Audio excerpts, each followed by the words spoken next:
عمل صالح دی له ویل کېږي. امام بیضاوي صاحب وایي ما سوعه الشرع وحسنه، هر هغه عمل سوغه الشرع چې شریعت د هغې جواز ورکړي او د هغې تحسین یې بیان کړي. فلهذا که یو عمل داسې و چې شریعت کې د هغې جواز راغلی و لیکن ښایست نو بیان شوی، دا نیک عمل نه دی. لکه مباحات، مثلا ښکار کول چې د مباح دي، نو دا خو نیک عمل نه دی. شریعت صرف وایي چې ښکار کوئ، نور د هغې کمال نه دی بیان کړی ښه چې ښکار ښه شی دی، ښه عمل دی، ثواب دی پکې او دا او دا. نه، عمل صالح په دې وایي چې په شریعت کې جواز هم راغلی دی او کمال هم بیان شوی څه. شیخ الاسلام رحمه الله وایي چې عمل صالح دې ویل کېږي چې په دې کې به اتباع هر هغه عمل چې هغه به په اعتبار د کم، په اعتبار د کیف د شریعت نه اخیستلی شوي، دې له ویل کېږي عمل صالح. کله چې ګوره یو عمل په اعتبار د کم باندې، یو عمل په اعتبار د کیف باندې د شریعت نه اخیستلی شوی نو د عمل ته به ګورې عمل صالح نه ویل کېږي. دا عمل صالح نه دی. یی کمیت او یی کیفیت دا د ځان اساس شوی، کم ویل کېږي مقدار ته او کیف ویل کېږي. تاسو ویلي په دې منطقو کې د هغه عرض دی، کیف، مقوله د کیف چې تقسیم لذاته نه قبلی. مثلا زه ویم چې د الوا خوږه ده، نو داسې ویلی شم چې دا ما د الوا لږ خوږوالی ترې ما ته راکړه، نه چا نه ورکولی کېږي. تریخوالی ترې ما ته راکړه، دا ښایست دی لږ ما ته. دا هغه مقوله ده د عرض چې تقسیم لذاته نه قبلی کیف. او کم چې دی کم، هغه مقوله د عرض ده چې تقسیم لذاته قبلی. مثلا زه وایم یو چارک غنم، دا نیمیږي که نه، نیم چارک هغه به یې نیمیږي، نو پاو هغه هم به یې نیمیږي. نو مثلا موږ تاسو ویو چې مونځ عبادت دی، زکات عبادت دی، حج عبادت دی، صدقات عبادت دی، نو موږ به یې مقدار به شریعت نه زده کوو څومره او کیفیت یعنې څنګه، څومره مال ولګوم څنګه یې ولګوم، څومره دعا وکړم او څنګه دعا وکړم، څومره مونځ وکړم او څنګه مونځ وکړم، څومره زکات ورکړم او څنګه زکات ورکړم. دا کیفیتونه کمیتونه دي. کله چې ګورې په یو نیک عمل کې د دې خبرې لحاظ نه وشوی، دا عمل به ګورې الله به نه قبلوي.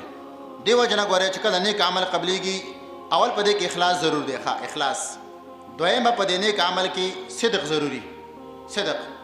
صدق ویل کېږي توحید د ارادې ته، اخلاص ویل کېږي توحید د مراد ته. دواړو کې فرق دا دی. یو توحید د مراد دی، یو توحید د ارادې دی. څه مطلب؟ زه د خپل کور نه ووتلم او زما مقصد چې دی مونځ کول دي، د کور نه ووتلم په نیت د مانځه باندې، نو زما په اراده کې د مونځ کول دي، بل شی نه دی، یوازې په همدې نیت راووتلم. دې له صدق وایي. خو دا مونځ چې زه خو یوازې مانځه له راوتی یم، خو مونځ کوم کله کله د الله دپاره م او د بل چا دپاره م کوم، نو صدق پکې شته، اخلاص پکې نشته.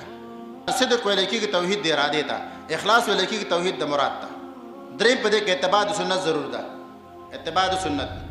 څلورم په دې کې ټولو کې ایمان ضرور دی. ایمان که ایمان په انسان کې نه، نو ګوره نیک عمل الله نه قبلوي. پنځم په دې کې احتساب ضرور دی. احتساب ویل کېږي عمل کول په نیت د ثواب باندې. یو عمل چې کې نو ګوره ثواب به ګڼي، په ځان باندې به بوج نه ګڼي، بوج. شپږم عمل به کېږي په طریقه د احسان. احسان دا معنا چې داسې عمل به کوې چې ته الله ګوري. فإن لم تكن تراه فإنه يراك. داسې عمل وکړه چې الله تا ګوري، دا ګمان، دا یقین لره. وم دا ګوره چې ته به په دې کې د بندګانو حقوق ادا کړې. نیک عمل به ستا الله قبلوي چې د بندګانو حق دې ادا کړي. اتم دا چې ته به په دې نیک عمل کې اثر اخلي د الله او رسول نه. الله نه به متاثرې، رسول نه به متاثرې، قرآن نه به متاثرې، آیات او حدیث نه به متاثرې. دې وجه نه ګوره د پیرانو دا طریقه غلطه ځکه ده. پیران وایي ګوره موږ د مریدانو موږ د خپل پیر لاس نیوکه ځکه کوو، وایي چې کله موږ ته پیر صاحب کوم شی ښودلی، نو موږ ته زر هغه رایاد شي، موږ دا ذکر شروع کړو. یاره موږ ته ویلو که سهار کې به ذکر کې، موږ ته ویلو ماښام کې به هو کې.